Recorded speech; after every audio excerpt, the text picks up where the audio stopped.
President Trump is back at the White House this morning and promising to get back on the campaign trail soon. With just 28 days to go until Election Day, new polls show a widening gap between him and Joe Biden.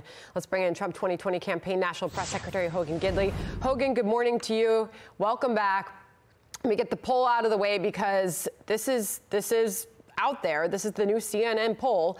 After that first debate, it does show Joe Biden with a commanding lead now, 57% to President Trump's 41%. Coronavirus handling has been a central issue for the Biden campaign. How does the messaging on the part of the Trump campaign change, or does it, you tell me, after the president has been infected with it? Well, a couple of things. First of all, I'm not really going to listen to polls from CNN. They don't have the best, most stellar reputation for being real news, and we can always talk about flawed methodology. I don't want to get into that. These are the same pollsters, though, that had the president down and out in 2016. He fought back. He won the race then. He's doing the same thing right now. This president has great numbers via our internal polls, enough to win and retain the White House. And so we're looking forward to him getting back on the trail when the doctors say it's physically feasible for him to do so. He's ready now, and if he had his druthers, I don't know he'd ever gotten off the trail. But he wants people to be safe, and he wants people to take this very seriously. But at the same time, he wants them to be able to exercise their First Amendment rights to assemble, especially when it relates to preparing to vote in this upcoming election. And by the way, the only reason I say get this out of the way is I do know that you on this program frequently do dismiss the polls, but 28 days to go, you have to look at them and you have to look at what they're reflecting as far as sentiment of the people and where the direction that they're going heading into Election Day. Of course, noting that anything can change. 28 days is a long time still. But when you look at the question I just asked you, the coronavirus messaging, your campaign came on this program yesterday morning, Erin Perini. She somehow is now launching a new line of attack on Joe Biden, it appeared.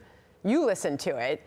Somehow that the president is best suited to lead us through this because he's now had the virus, and Joe Biden can't because he hasn't been infected with it. Watch this.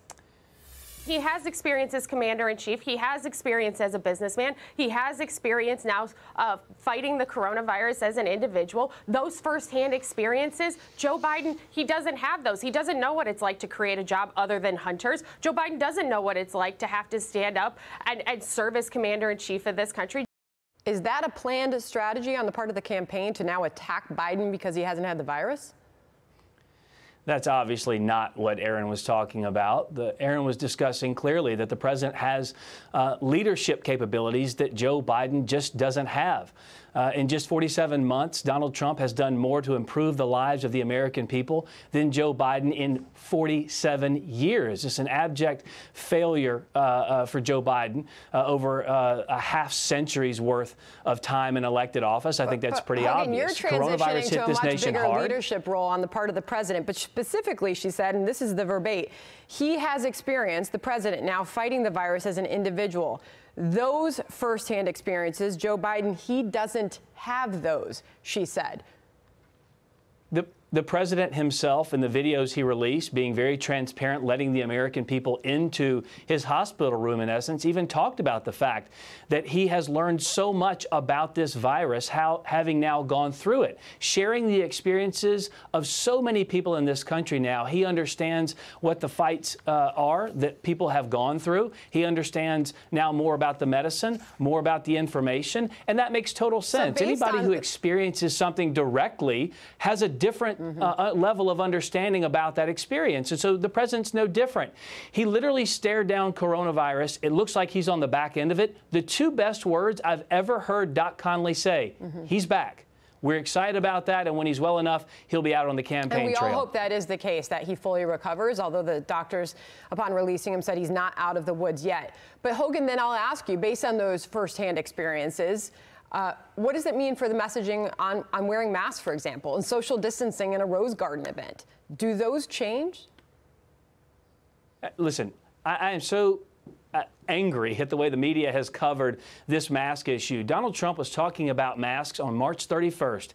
April 3rd, he stood there in the briefing room with the CDC, and they issued the guidelines, which included wearing masks. The only thing the press was concerned about at the time was their au pairs and their vacations. They didn't care about wearing masks. In fact, it was a month and 3 days later before all of the press actually wore masks inside the briefing room. This president has led on the issue at every single turn, and right now is no different. He pulled out a mask at the debate and said, here, I have mine, I wear mine. We socially distance inside the White House. I worked there for 3 years. We wore masks inside the White House. But the way the media tell it, it's as though they have been wearing masks the entire time. They have not. I don't think that's it. The science on this shifted, as you know. Dr. Fauci first said masks didn't matter. But hold then the on, CDC Hogan, came out and said, no, they do matter. And so then they started wearing masks. It's as simple as that. Okay. So we're just having a real conversation about it, because even the imagery and the optics last night of the president standing up on the balcony facing the American people, showing his strength, pulls off his mask. Don't let this virus defeat you.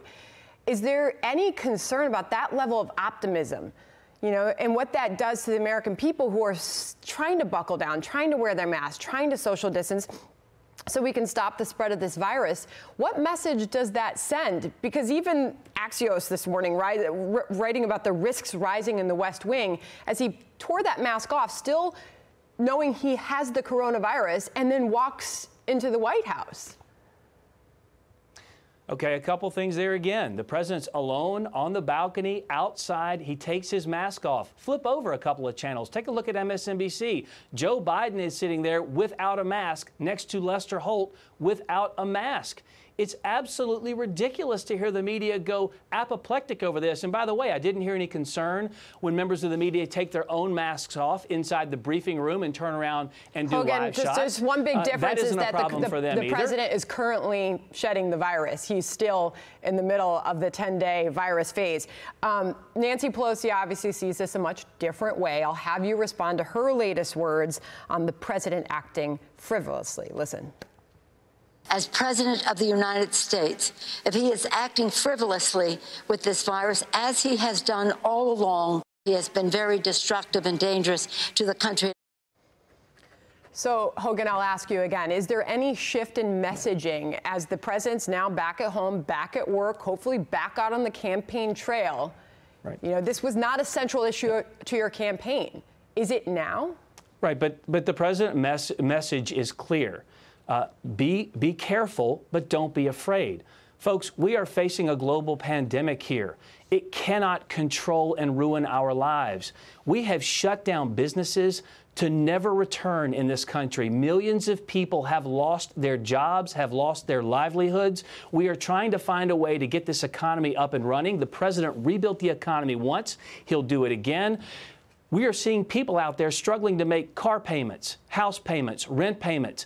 It's tough to put food on your table and clothes on your kids' backs when you look at Joe Biden's prescription of just shutting the country down. The president understands there is a way to move forward safely. He has led on this issue. Joe Biden is backed into a corner inside of his basement, and when pressed on it, says, of course I'd shut the country back down again. Said if it would sign absolutely said to shut down irrevocably the country, damage clear, this country and hurt the American people. The roles have flipped. You know, Biden is not in the basement. He's out on the campaign trail today, by the way. He's heading to Gettysburg, Pennsylvania. And as the Wall Street Journal was writing this morning, you heard my conversation with Bill McGurn, perhaps, it's now Donald Trump that's at home with the virus. And we know that's the right thing. We hope that he fights this and gets through this. But now with Biden out on the campaign trail, what is the strategy on the part of the campaign to make up ground in these final weeks? Final thoughts. Okay, well, President Trump, with coronavirus, with quarantine at Walter Reed, still did more events Sunday than Joe Biden did, first of all. Second of all, we've instituted Operation MAGA, something we're very proud of here at the campaign, unleashing all of our folks here to go out across the country, a lot of virtual events, utilizing the vice president, the first family, our coalition groups, Latinos for Trump, Black Voices for Trump, Women for Trump bus tour, all over the country, 12 states, doing things safely, but reminding the American people just the amount of record-setting success this president's policies have done to improve the lives of all Americans, regardless of race, religion, color, or creed, and also telling the American people how great this nation truly is, a beacon of freedom, of hope, of strength all over the world. We can talk about America's greatness because we believe in it. Hogan, before Joe I let you Biden go, can't because he doesn't. And you talked about going full steam ahead. Your campaign manager, Bill Stepien, did contract the virus as well. How is he doing? I'm not going to get into, obviously, specifics about him, but he seems really good. I've talked to him on the phone many times. I was just on a conference call with him. He's full steam ahead as well. We understand what's at stake in this country.